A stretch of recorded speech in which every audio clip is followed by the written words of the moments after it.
Welcome back, everyone. We are now going to be doing the. I'm just recording this after watching the first episode of Kaijuu number 8, season 2, episode 1, and I am ready to give my review on it. Okay, so be prepared, guys. There are going to be spoilers in this.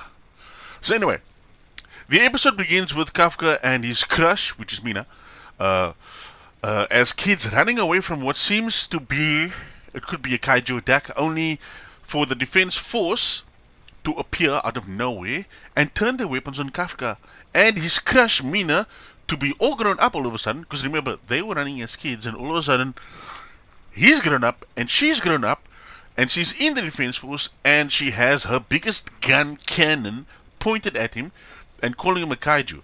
Kafka then wakes up only for the first 2 minutes of the episode being a nightmare for him. So, in the episode, everybody in the defense force and Kafka's teammates now know that he is a kaiju.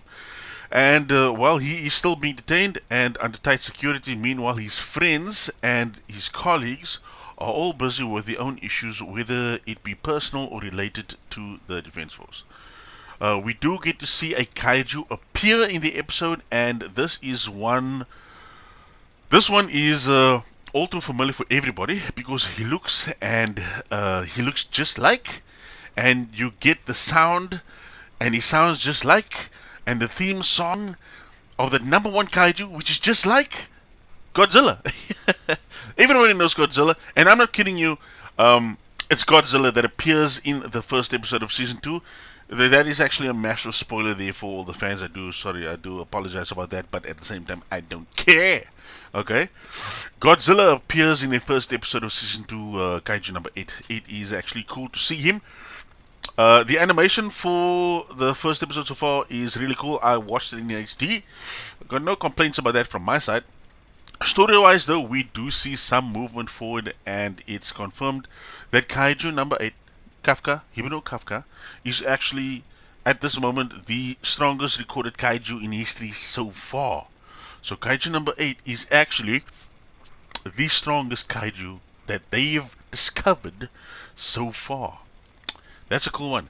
The episode ends with the director meeting up with a few scientists that need to inform him and obviously show him something that they have discovered or finally perfected. I'm not sure, but it's very strange in the scene, especially in the scene they're in the laboratory underground, and it's just very strange. But I'll leave you guys to watch the latest episode of Kaiju number 8, season 2. I just want to add one more thing before I go into the spoilers, and it's that the song at the end of the episode is quite cool, to be honest, and very mellow too. It's quite a good style for the anime, and to be honest, I liked it. Well, now we are going to go into the spoilers.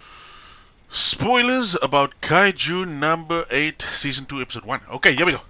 Into the spoilers, okay? When the kaiju, which is actually Godzilla, makes its appearance, it looks like Godzilla, it sounds like Godzilla. They got the theme song of Godzilla, and also it acts like Godzilla. But, okay, the defense force. Where am I? Oh yeah. So it's Godzilla, and then they kill him. They kill him so easily.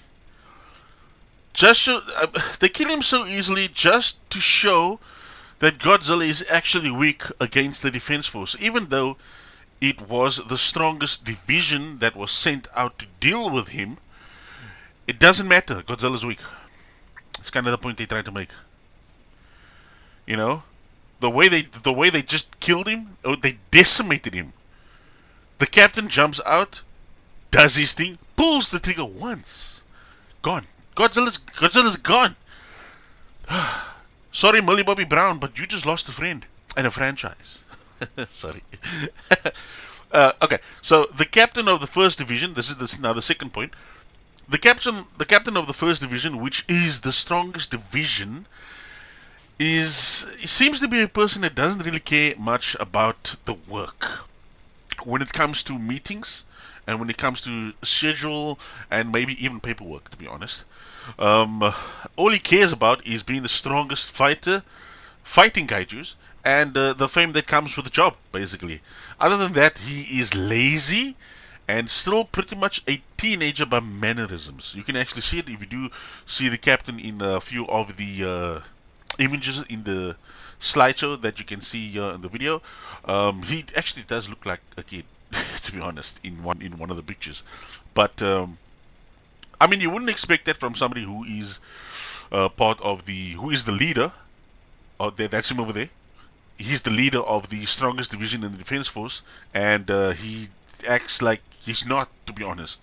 Okay. Coming to the third point, for a captain to act as flippant as he on the job, even though it's just an anime, I understand that. They are responsible for the role that he is in as a captain.